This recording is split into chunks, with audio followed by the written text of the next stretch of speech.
الرحمن الرحیم۔ تمام احباب کو صوفی لائنس میں خوش آمدید۔ حضرت بلال رضی اللہ عنہ سے ایک دفعہ کسی نے پوچھا کہ آپ نے پہلی دفعہ حضور کریم صلی اللہ علیہ وآلہ وسلم کو کیسے دیکھا؟ بلال رضی اللہ عنہ فرماتے ہیں کہ میں مکہ کے لوگوں کو بہت ہی کم جانتا تھا کیونکہ غلام تھا، اور عرب میں غلاموں سے انسانیت سوچ سلوک عام تھا، ان کی استطاعت سے بڑھ کے ان سے کام لیا جاتا تھا، تو مجھے کبھی اتنا وقت ہی نہیں ملتا تھا کہ باہر نکل کے لوگوں سے ملوں، لہٰذا مجھے حضور پاک صلی اللہ علیہ وسلم یا اسلام اس طرح کی کسی بھی چیز کا قطعی علم نہ تھا۔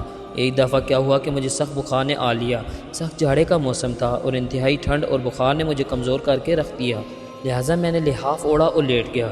ادھر میرا مالک جو یہ دیکھنے آیا کہ میں جو پیس رہا ہوں یا نہیں، وہ مجھے لحاف اوڑھ کر لیٹے دیکھ کر آگ بگولا ہو گیا۔ اس نے لحاف اتارا اور سزا کے طور پر میری قمیض بھی اتروا دی اور مجھے کھلے صحن میں دروازے کے پاس بٹھا دیا کہ یہاں بیٹھ کر جو پیسوں۔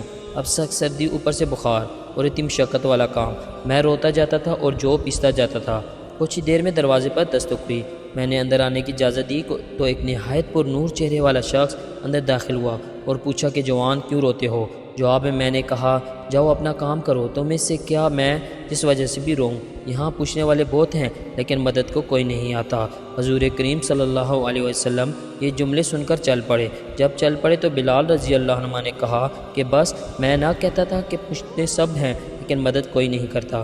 حضور کریم صلی اللہ علیہ وسلم یہ سن کر بھی چلتے رہے۔ بلال کہتے ہیں کہ دل میں جو ہلکی سی امید جاگی تھی کہ یہ شخص کوئی مدد کرے گا وہ بھی گئی، لیکن بلال کو کیا معلوم تھا جس شخص سے اب اس کا واسطہ پڑا ہے وہ رحمت العالمین ہے۔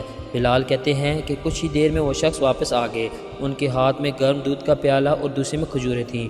اس نے وہ کھجوریں اور دودھ مجھے دیا اور کہا کھاؤ پیو اور جا کے سو جاؤ۔ میں نے کہا یہ جو کون پیسے گا؟ نہ پیسے تو مالک صبح مارے گا۔ انہوں نے کہا تم سو جاؤ، یہ پیسے ہوئے مجھ سے لے لینا۔ بلال سو گئے اور حضور کریم صلی اللہ علیہ وسلم نے ساری رات ایک اجنبی حبشی غلام کے لیے چکی پیسی، سو وہ بلال کو پیسے ہوئے جو دیے اور چلے گئے۔ دوسری رات پھر ایسا ہی ہوا، دودھ اور دعا بلال کو دی اور ساری رات چکی پیسی۔ ایسا 3 دن مسلسل کرتے رہے جب تک کہ بلال ٹھیک نہ ہو گئے۔ یہ تھا وہ تعارف جس کے وطن سے اس لافانی عشق نے جنم لیا کہ آج بھی بلال کو صحابی رسول بعد میں عاشق کے رسول پہلے کہا جاتا ہے۔ وہ بلال جو ایک دن اذان نہ دے تو خدا تعالیٰ سورج کو طلوع ہونے سے روک دیتا تھا، اس نے حضور کریم صلی اللہ علیہ وسلم کے وصال کے بعد اذان دینا بند کر دی، کیونکہ جب بھی اذان میں اشہد ان محمد رسول اللہ تک پہنچتے تو حضور کریم صلی اللہ علیہ وسلم کی یاد میں ہچکیاں بن جاتی تھی اور زوروں کے تار رونے لگتے تھے۔ اصرار و اخوت کا یہ جذبہ اتنا طاقتور ہے، اللہ ہم سب کو عمل کی توفیق عطا فرمائے، آمین۔